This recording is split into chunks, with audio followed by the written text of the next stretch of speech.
Jour 10 du Inktober 2020, nouveau mot, nouveau dessin, Hope qui signifie espoir en français, c'est parti. Pour le mot d'aujourd'hui, j'ai pas réfléchi très longtemps malgré qu'il y ait extrêmement d'interprétations possibles à ce terme. J'ai décidé de m'axer sur sa connotation religieuse. Pour moi, l'espérance est extrêmement présente en religion et donc c'est de cette manière-là que j'ai décidé de l'imager aujourd'hui. J'ai donc dessiné un jeune croyant qui prie entouré de ses trois nonnes préférées. J'ai un peu diabolisé le truc, n'y voyez aucune provocation. Voyez plutôt ça comme un moyen de laisser planer une sorte de mystère sur un environnement que je connais pas du tout. Et puis il a l'air heureux, c'est le principal. J'ai utilisé trois images de référence différentes, trois tenues. Une tenue de moine, une tenue de nonne et une tenue de bonne sœur.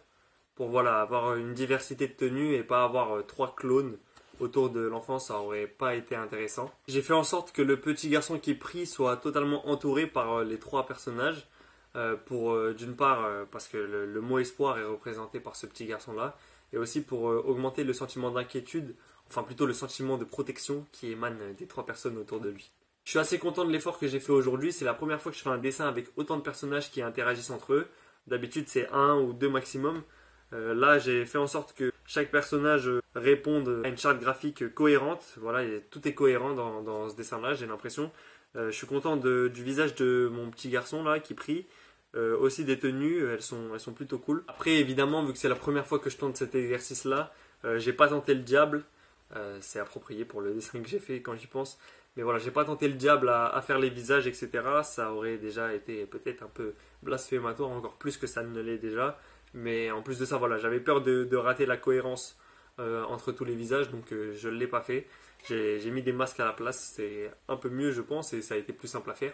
Mais dans l'ensemble, c'est vraiment un dessin que j'apprécie beaucoup. Je pense que c'est l'un de mes préférés pour le moment. C'est tout pour ce 10e jour. Je vous donne rendez-vous avec le 11e qui sera disgusting, qui signifie dégoûtant en français. Quand j'y pense, on est à tout pile un tiers de ce défi.